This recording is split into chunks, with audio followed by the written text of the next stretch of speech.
Hi, this is Katie Burke, and welcome to my first book critique. For my feature text, I chose Where the Sidewalk Ends, a poetry book by Shel Silverstein. I chose this book because readers can find a poem that truly speaks to them, and this book can relate to many people. Where the Sidewalk Ends is full of unique poems, all written by the author. Each poem has its own story and meaning to it. Readers meet different characters in the poems and learn about their stories. Where the Sidewalk Ends was awarded the New York Times Outstanding Book Award and the American Library Association Notable Book Award in 1974.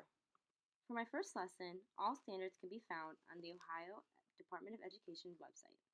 My first lesson will be with a fourth grade English classroom. After reading some poems or all of the poems from Where the Sidewalk Ends, students will be given a brainstorming graphic organizer from Poplet to help brainstorm ideas for their own poem. Using the online tool Poplet, students will create a brainstorming web to help create the poem. After brainstorming, students will use the website Storybird to write their own poem. Once on Storybird, students will need to make an account and join the teacher-created class. Students can choose an image and write a short poem about a topic of their choice. After they finish their poem, they can publish it privately. After creating a poem and publishing it to the class, students can share with each other if they would like. This lesson focuses on writing and using figurative language as well as literary devices to express themselves in their poems. This is an example of a poplet I created. The center bubble is a picture I saw on Storybird, and the extending bubbles has words I would use in my poem. Students can do an example like this or add pictures if they would like. Here is an example of a poem I wrote using the program Storybird. I chose an image and used words to describe how the picture made me feel. Students can choose from a variety of pictures and write as many words as they would like to express themselves in this activity.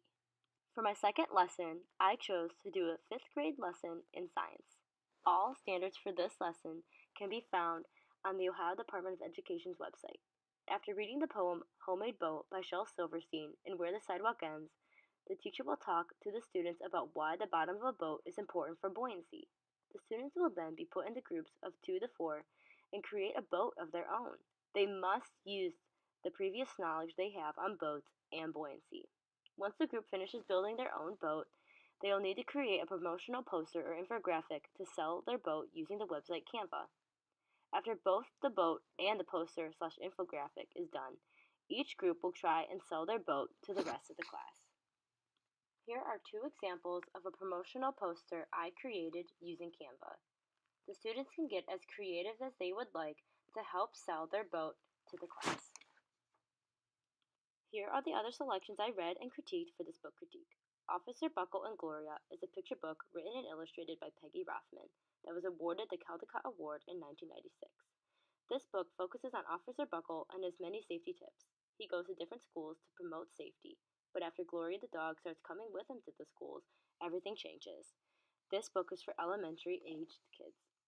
Interrupting Chicken is a twisted, traditional fantasy book written and illustrated by David Ezra Stein that was awarded the Caldecott Honor Award in 2011. This book focuses on Little Red Chicken and her father. It is bedtime, and Little Red Chicken just doesn't want to go to bed, so she tells a story of her own. Animals of the Bible is an informational book illustrated by Dorothy P. Lothrop and King James Bible Selections by Helen Dean Fish. This book focuses on different animals in the Bible from the many different stories we know from the Bible. This book is a 4th grade reading level. Know David by David Shannon is a realistic fiction book for elementary age students. This book was awarded the Caldecott Award in 1999. David does bad things around the house. Everything from spilling the fishbowl to tracking mud. All he hears is no, or so he thought. Shadow, translated and illustrated by Marcia Brown, is a multicultural book for elementary age students. This book was awarded the Caldecott Award in 1983. Shadow is a story about shadows, or the shadow. This is an African story inspired by the author's trip to Africa. The story revolves around a shadow who haunts the people of Africa at night.